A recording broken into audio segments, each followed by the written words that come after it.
আজকের জামায়াতে ইসলামীর ইফতার মাহফিলে সব রাজনৈতিক দলের শীর্ষ নেতা, গুরুত্বপূর্ণ রাজনৈতিক ব্যক্তিত্ব, ইফতার পরিবেশনকারী কর্মী এবং নিরাপত্তার দায়িত্বে নিয়োজিত সদস্যদের সঙ্গে মুসাফা করার চেষ্টা করেছি। কিছু গুরুত্বপূর্ণ কথোপকথন।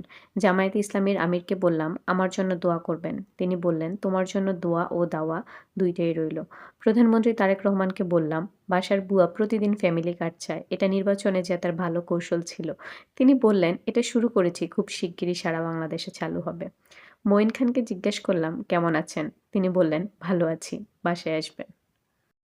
স্বরাষ্ট্রমন্ত্রী সালাউদ্দিন ভাইকে বললাম, শহীদ ওসমান হাদি ভাইয়ের হত্যাকাণ্ডের বিচার দ্রুত করবেন। তিনি বললেন, সঠিক বিচার নিশ্চিত করতে সময় লাগবে। এ সময় আব্বাস ভাইকেও বললাম, ছোট ভাইয়ের সাথে এগুলা না করলেও পারতেন, এবং তাকে আমার বাসায় ইফতারের দাওয়াত দিলাম।